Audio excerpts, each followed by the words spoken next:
तभी से ये जीव अपने निज घर जाने लगे। इसके पहले बड़े बड़े ऋषि मुनियों ने 88 हजार वर्ष बैठ के अपना तप किया, लेकिन किसी जीव को जो है निज घर जाने का रास्ता नहीं मिला। सभी जो है यहाँ भटक गए, सभी को काल माया ने जो है यहाँ फंसा लिया। इसलिए बहनों और भाइयों, सौभाग्य है हम आप जीवों का, जिनको ऐसे महात्मा मिल गए। जब से कबीरदास आए तब से बराबर जो है ये रास्ता संतों का जो है खुला, सतलोक जाने का, जीव आत्माओं का। तभी महात्मा बताते हैं कि सतयुग त्रेता द्वापर बीता, काहू न जाने शब्द की रीता। ये कलयुग में स्वामी दया विचारी, परघट करके शब्द पुकारी। ये सूरत शब्द का मार्ग सुप्रथम में कबीरदास ने ही यहाँ जारी किया था। तभी तैसे बहनों और भाइयों, ये सूरत और शब्द का मार्ग खुल गया। बगैर इस सूरत शब्द के भेद से कोई भी जीवात्मा अपने निज घर नहीं जा सकती। सूरत कहते हैं आत्मा को, शब्द कहते हैं उस परमात्मा को। जो हमारी सूरत को उस शब्द से जोड़ने वाला मिल जाए तो ये जीवात्मा को निज घर पहुंचा सकता है। इसलिए बहनों और भाइयों, ये मार्ग सूरत शब्द का किसी युग में नहीं था। इसीलिए सभी ऋषि मुनि भटक गए। कलयुग में जब ये रास्ता खुला तो जो संत आए, चाहे वो दादू हों, दरिया हों, गोस्वामी जी हों, कबीरदास हों, या अपने परम संत बाबा जय गुरुदेव हों, इनका इतिहास उठा के देख लो। गुरु महाराज भी कहा करते थे कि आए बच्चा, ये जय गुरुदेव संगत कोई बालू की भीत नहीं। काफ़ी लोग जो है साधक आते और जाते हैं। एक समय गुरु महाराज कानपुर पनकी में आए, वहाँ प्रोग्राम किया, हजारों करोड़ों लोग बैठे थे, बहुत बड़ी भीड़ थी। उस समय गुरु महाराज ने कहा था कि आए बच्चा और बच्चियों, मेहनत कर लो, आप भजन करो। यहाँ बैठे हुए हजारों आदमी की आँख खुली है, आप भी मेहनत करो। तो बहनों और भाइयों, महात्मा सब जानते हैं, संत न देखत चाल कुचाल, वो देखत अंतर का हाल। महात्मा अंतर का देखते हैं कि को क्या कर रहा है, दुनिया वाले तो कुछ नहीं जान सकते। इसलिए बहनों और भाइयों, इस सच्चे भेद बताने के लिए जब महात्मा आते हैं तो दुनिया के लोग जो है उनकी बड़ी विटंबना करते हैं, उनको नास्तिक कहते हैं, कहते ये तो धर्म के विरोधी हैं। चाहे वो कबीरदास आए हों, उनका इतिहास देख लो, सच्चे मार्ग पर चलने वाले, उनको लोगों ने क्योंकि जगत और भगत का बैर रहा, बहुत सताया। इसलिए बहनों और भाइयों, जब गोस्वामी जी महाराज आए, जिनको आज रामचरितमानस देश और दुनिया में जो है पूरे भारतवर्ष में ये मानी जाती है, और बल्कि विदेशों में अपनी अपनी भाषा में ट्रांसलेशन करके ले जाते हैं लोग। लेकिन बहनों और भाइयों, समझना तो कठिन है। इस रामचरितमानस को अगर लोग समझ लेते तो प्रेमियों, आज ये दुनिया में इतना भगदड़ नहीं होता। आज लोग हिंदू घर में जन्म ले करके मांस और मदिरा नहीं खाते। रामायण तो हमको मना करती, लेकिन प्रेमियों लोग मानते कहाँ। रामायण खूब सुनते हैं, रामायण को खूब मानते हैं, लेकिन रामायण की नहीं मानते। रामायण तो कहती है परम धर्म सिद्धिति अहिंसा, पर निंदा नहीं गिरीसा। कहा यही परम और धर्म है, मानी किसी जीव की हिंसा मत करो। तो इसलिए बहनों और भाइयों, कहा रामचरितमानस तो हमको आपको समझा रही, बता रही कि पर हित सरस धर्म नहीं भाई, पर पीड़ा सम न अजवाई। सबसे जो है गलत काम किसी जीव की हिंसा करना, किसी मांस मदरे को खाना। लेकिन आज देख रहे दुनिया में प्रेमियों, रामायण तो रात भर होती है, लेकिन सुबह अंडा और मांस और मदरा की दुकान पर चले जाते हैं। रामायण खूब सुनते हैं, लेकिन रामायण की कहाँ मानते। तो इसलिए बहनों और भाइयों, अगर वो चाहते तो यही रामचरितमानस संस्कृत में लिखी हुई होती, लेकिन आज ये संस्कृत में अगर लिखी होती तो इसको लोग बिल्कुल नहीं जान पाते। क्योंकि जब हिंदी देसी देहाती अवधी भोजपुरी भाषा में लिखी गई और तब भी तो लोग समझ नहीं पा रहे। इसलिए बहनों भाइयों, महात्मा दूरदर्शी होते, वो सब कुछ जानते हैं।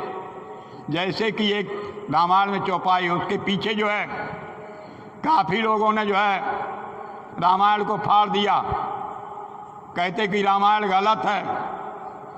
अब महापुरुषों के बात को कैसे समझ सकते हो? जब वो समझाएं तभी तो समझ सकते हो। जब लोग नहीं मानते उनकी बातों को, तब वो ऐसा गूढ़ रहस्य को लिख देते जो लोगों के समझ में नहीं आता। अब उन्होंने लिख दिया कि ढोल गमार सूद पस नारी, सकल ताड़ना के अधिकारी। ये प्रेमियों, कोई कहता कि मुझे शूद्र, कोई कहता मुझे शूद्र लिख दिया, कोई कहता कि देखो नारी को जो है जिनसे जो है ध्रुव और प्रहलाद तरीके ऐसे ऐसे भक्त जिनसे पैदा हुए, सो कहते हैं कि वो डंडा की अधिकारी है। लेकिन प्रेमियों, महात्माओं की बात को समझना बड़ा कठिन होता है। उन्होंने तो कुछ ही और हिसाब से लिखा है, लेकिन दुनिया के लोग कछु और मानने लगते। उन्होंने लिखा कि ढोल माने ये अपना शरीर पर लिखा है कि अपना पेट ही ढोल, इसको ताड़ते रहो, समझते रहो। ढोल गमार माने मन होता है, ये बड़ा बैरी होता है, इसको भी हमेशा जो है नजरानी रखो। ढोल गमार शूद्र कहते हैं इन पैरों को, जो गलत सलत काम चल कर के जाते हैं, करते हैं। इनको हमेशा जो है कहा मन जाए तहाँ जान दे, ढिलकर राख शरीर, उतरी हुई कमान पर कबहू न चाले तीर। हे प्रेमियों, अगर एक जगह बैठे रहोगे तो ये क्या कर पाओगे? कुछ नहीं होगा। इसलिए जो है ये पैर जो है यही जब चल करके जाएंगे कहीं, तभी तो कोई गलत काम होगा। इसलिए इन पैरों को हमेशा उन्होंने तो इस शरीर के लिए लिखा है कि शूद्र गमार ढोल पशु नारी। नारी ये नारी नहीं, ये हमारी बहनें और माताओं को नारी नहीं कहा। उन्होंने नारी कहा है कि अपने शरीर की नारी, इसको सर्द और गर्म में देखते रहो, इसको ताड़ते रहो। लेकिन अब उन दुनिया वालों ने सोचा कि इस नारी से कहा इसको हमेशा जो है डंडा से ताड़ते रहो। इसलिए बहनों भाइयों, समझना बहुत कठिन होता है। जब महात्मा समझा देते हैं तभी हम आप समझ पाते हो। वैसे उस रामचरितमानस को कोई समझ नहीं सकता है। वो तो हमें आपको जो है ऐसे परम संत मिल गए जिन्होंने हमें आपको थोड़ा बहुत इधर उधर से समझा दिया। हम आप भी रामायण को जानने लगे। रामायण कोई छोटा मोटा ग्रंथ नहीं।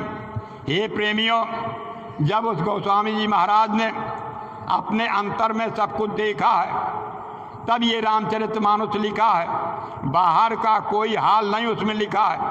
उसमें अध्यात्म पराविद्या लिखी है। अब जब हमें पराविद्या को समझाने वाले महात्मा जब मिल जाएंगे, तब हम जान पाएंगे कि पराविद्या क्या है। अभी तो दुनिया जो है इस भौतिक में भटक रही है, इसी में जो है पूजा पाठ में परमात्मा को खोज रही है।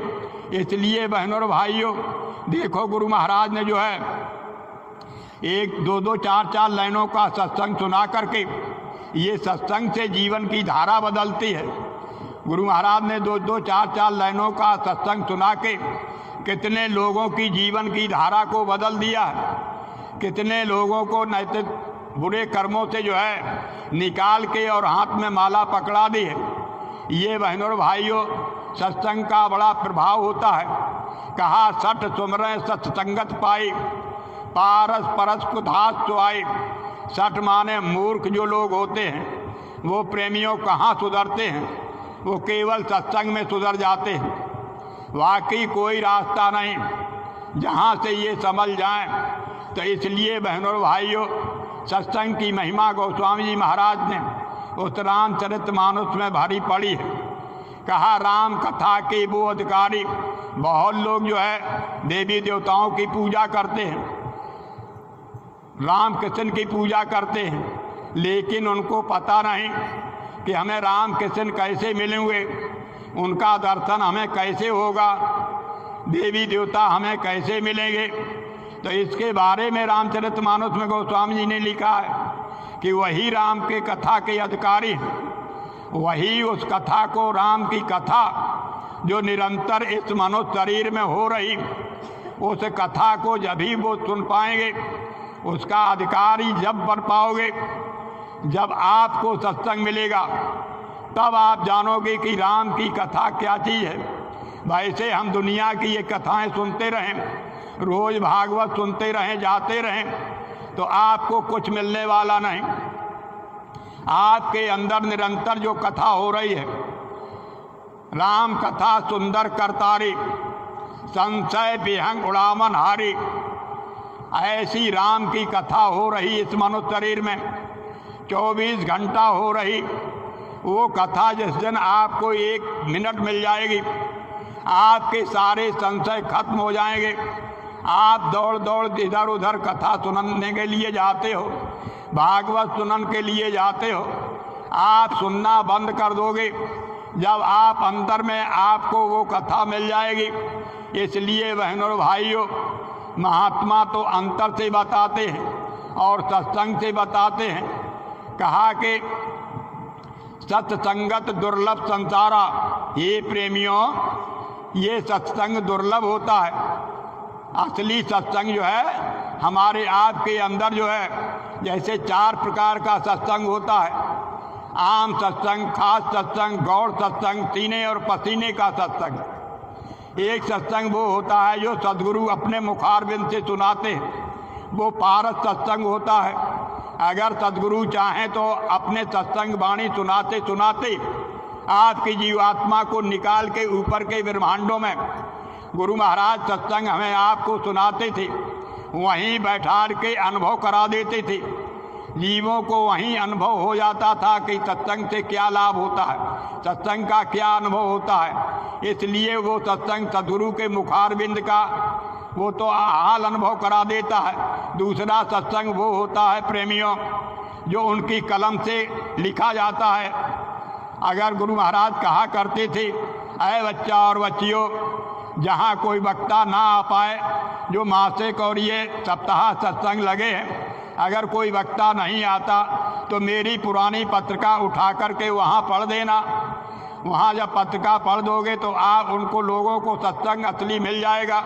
तो एक तो उनकी कलम का ही लिखा हुआ, दूसरा तीसरा सत्संग वो होता है प्रेमियों कि जो उनके प्रेमी होते हैं, जो गुरु की वाणी निकली हुई हमें आपको सुना दी जाए। तो हे प्रेमियों, जैसे लोहा में काई लग जाती, लोहा की काई छुटाने के लिए प्रेमी रेगमाल लाते हैं या कोई कुछ भी रगड़ देता है, रगड़ से जो है काई छूट जाती है। जब काई छूट जाती है तो उस लोहा पर चुंबक काम करने लगती है। इसी तरह से हमारी आपकी जीवात्मा जो ये कर्मों की सनी हुई, जो इसमें जो है लोहा काई जैसी, जो लोहा पर जैसे काई लग जाती है, ऐसे इसमें जो है गंदगी लगी, वो गंदगी कैसे छूटेगी? जब ये सत्संग के वचन मिलेंगे, मन पर जब चोट पड़ेगी तो ये प्रेमियों धीरे धीरे जो है अंदर की मैलाई साफ होने लगेगी। जब अंदर की मैलाई साफ हो जाएगी तब प्रेमियों जो है हमें आपको अनुभव होने लगेगा कि वास्तव में सत्संग क्या चीज़ है।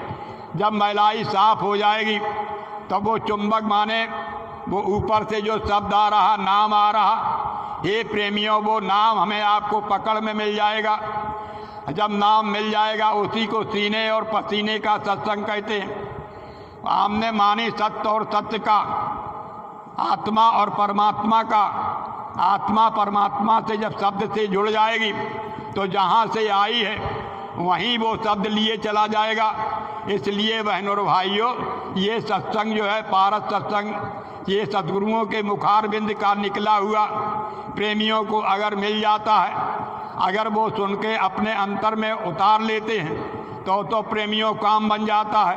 अगर इस कान से सुना, इस कान से निकाल दिया तो आपको सत्संग का लाभ पूरा लाभ नहीं मिलता है। तो इसलिए आपको जो है सत्संग का पूरा लाभ उठाना चाहिए।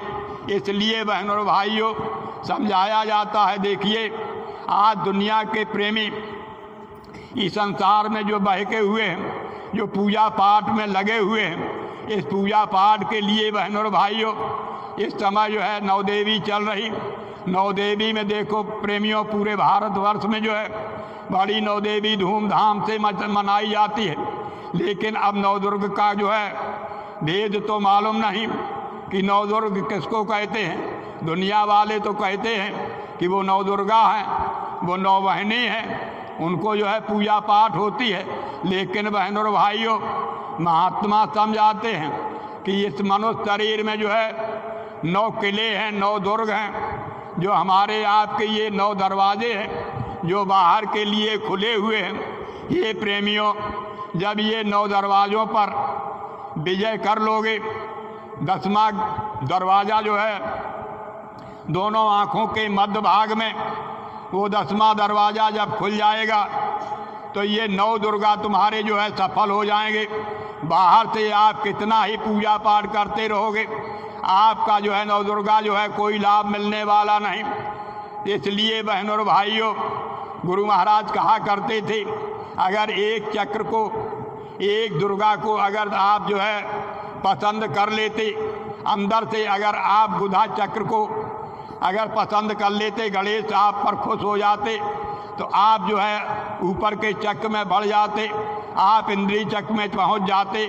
लेकिन आपको इंद्रिय चक्र का देवता अगर खुश हो जाता तो आपको ऊपर ऐसे धीरे धीरे ये 9 दरवाजे आपके बंद हो जाते, आप इनसे निकल जाते, आपकी 9 दुर्ग जो है सफल हो जाते, आपके 9 किला ये टूट जाते।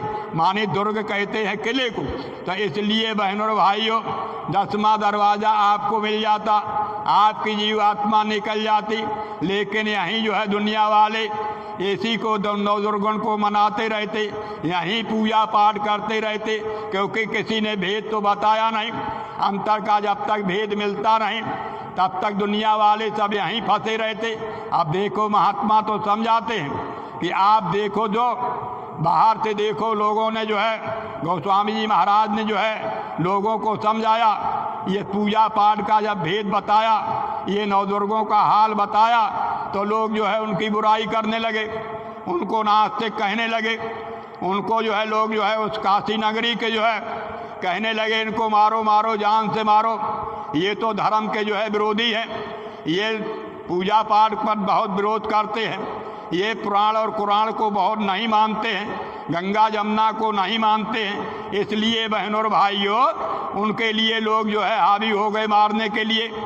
जब हावी हो गए तो उस काशी नगरी का जो है एक माना हुआ जो है पंडित जब विद्वान था, उसका नाम भी माना था। लेकिन प्रेमियों, सब पंडितों ने, सब विद्वानों ने मिलकर के माना से कहा कि आप बातचीत कर सकते हो, क्योंकि वो नए महात्मा हैं, वो किसी की मानते भी नहीं और इस धर्म की बहुत आलोचना करते हैं। इसलिए बहनों और भाइयों, जब माना वहाँ पहुँचे, जब माना ने कहा उनसे कि आप धर्म की आलोचना करते हो, तब वो गोस्वामी जी महाराज ने कहा आप बैठ जाओ।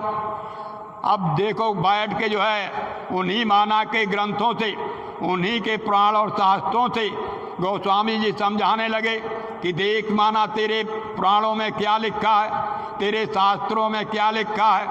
कहा मुख से वचन जो जो भाखा, भिन्न भिन्न ताकीद शाखा, जो जो बात कही मुख गाई, सो सो दर्पण में दर्शाई। कहा जो जो बात कहते वही उस माना विद्वान से कह देते कि देखो तुम्हारे ये ग्रंथ में लिखा है। अब वही माना पंडित कहने लगे, कहा हम गुरु महाराज, अब वो स्वामी जी कहने लगे, कहा स्वामी जी महाराज